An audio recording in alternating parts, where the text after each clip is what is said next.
Hello, and welcome to Plumfat Garden for today's sequence of tiny seedlings. The beets have not come up yet. Beet Shiraz, 4.9 it was planted. Beet Pronto, and beet Tall Top Early Wonder. 1 row, 2 rows, 3 rows. Oh look, the tall tops have sprouted since yesterday. You can see all of the tall top beets sprouting, little babies. Over here in the distance we have the purple top turnips. They sprouted a few days ago and they are looking lovely. So our root crops are well on their way.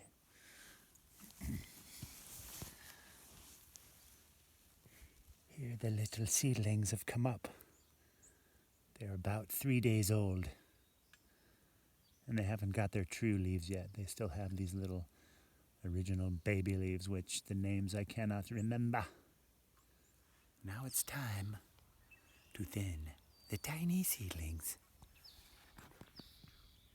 These little dudes, so close together. I thin them out a little bit.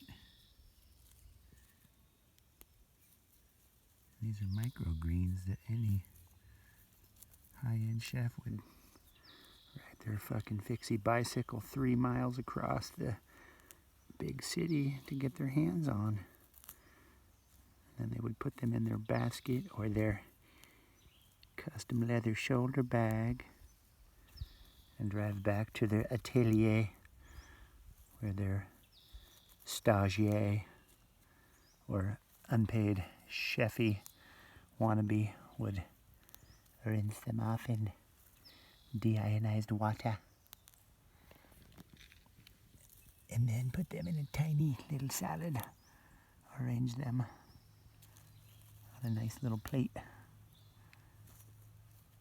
for the lucky person who got the, what do you call those things? For the lucky person who got the reservation on the secret website that only very, very hip people knew about. Because back in the day, these little microgreens were probably worth $40 a pound.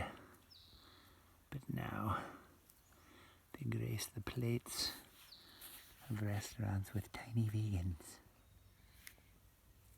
and very important people who go to restaurants with fixed menus, and a chef who would be glad to take you into his or her hands for an experience unlike any you have ever experienced, because they are so in tune with the cycles of nature, and they are in tune with the hand-thrown plates of the Japanese potters. Well, I can just keep talking smack all day long while I thin my turnips, which is beautiful. Look at that. Cute little damn plants. And there's this little pile here that I will throw into my salad, which also includes watercress wildcrafted from the creek, which I will film later and show you in its splendor. And here we have French breakfast radishes. Look at those little cuties. Oh my goodness. I'm going to thin these guys out too. See how thick they are. Pull a couple of those babies out. Salad greens.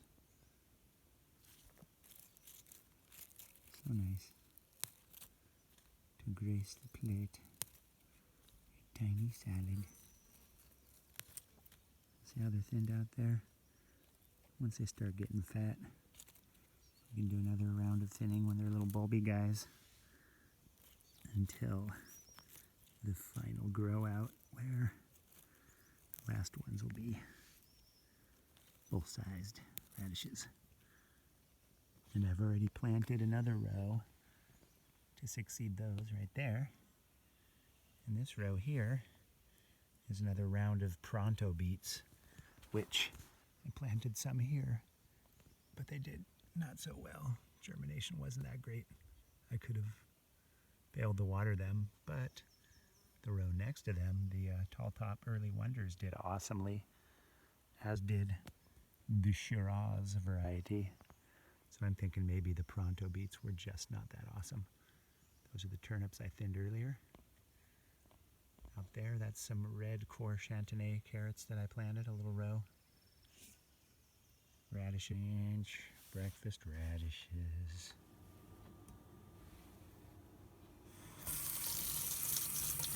Now me washy baby greens. I think this whole pandemic has reduced me to baby talk. I think I like it. So the way I do my baby talk is I take what is normally the object pronoun, which is on the right side of the verb if you're looking at the sentence, like he gave it to me. So me is the object pronoun. So I would be the subject, me, I.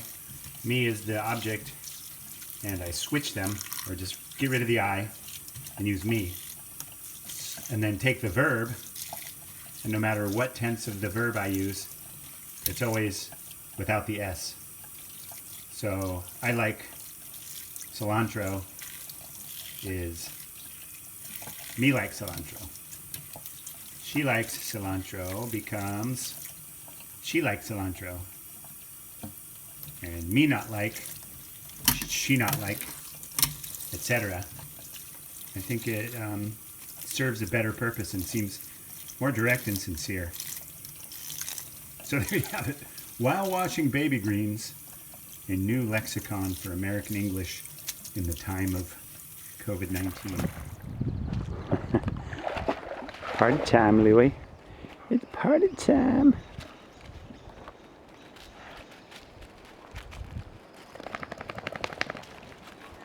Let's go get some watercress, puppies. Shall we? Let's go down to the creek and get some watercress for a salad for dinner time. Oh, look, there's watercress over there. Looky there. Not as if it's like hunting or something. It's always there. This away, where the watercress lives. I forgot to bring a bag. But oh well. I'm going down here to the creek. And looky, watercress right here too. Yes, there is. And then over there way, can't see it too well, but there's also a good grip of watercress down the creek a ways there. I put my tripod down, take a look. There's a watercress in the center of the frame there. What? My hand, a Leatherman tool.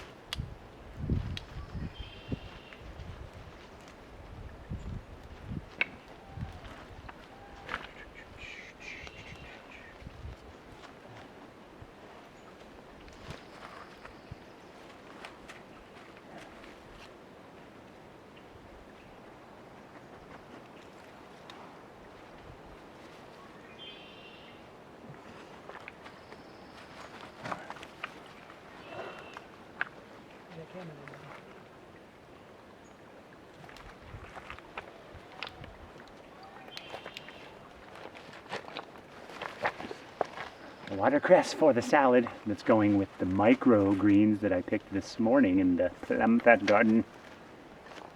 Very exciting. The stuff is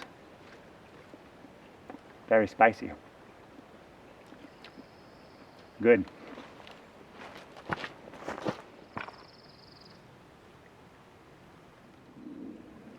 The stuff's kind of nomadic, because it doesn't root really solidly. Let me see if I can get in there and just kind of finds a little spot, latches on, but it doesn't get rooted solidly. And if it can get a root down in the rocks, it does. Or here, there's just some pieces of wood from previous rains kind of wedged in here, and it just kind of all locks down and does its thing.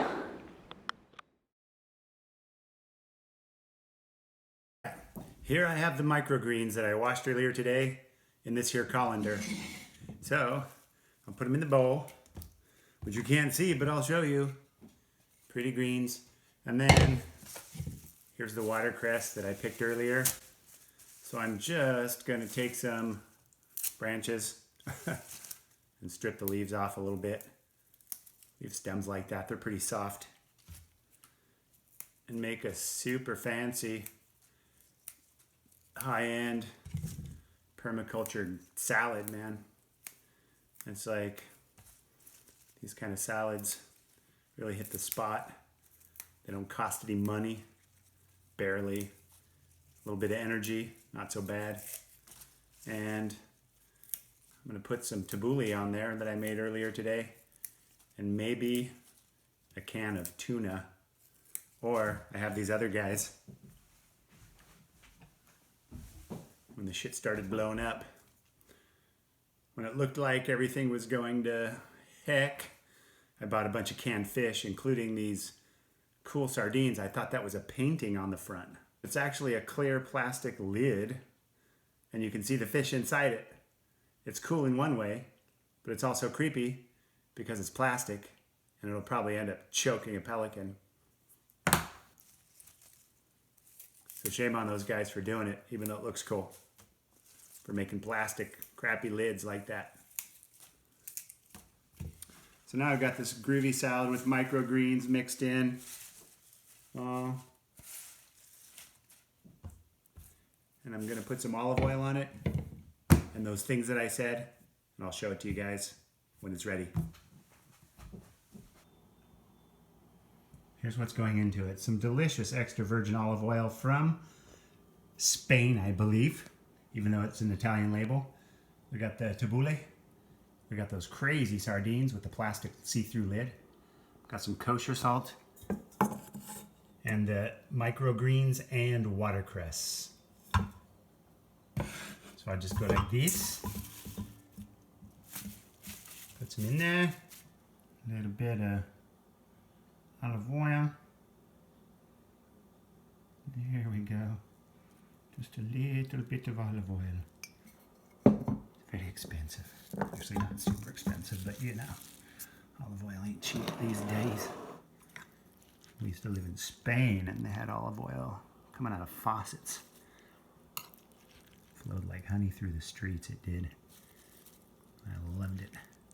Some tabouleh, ole. And the sardines. The sardines bring back fond memories of my life in the Canary Islands many years ago. In Tenerife, the capital city of Santa Cruz. The mascot is the sardine, the chicharro. And the people that live there in Santa Cruz de Tenerife are chicharreros. And they are very, very proud. Get off there. Very proud of their sardine heritage. Well, you get the idea. That's it. Pretty little salad, eh? Well, so nice. So.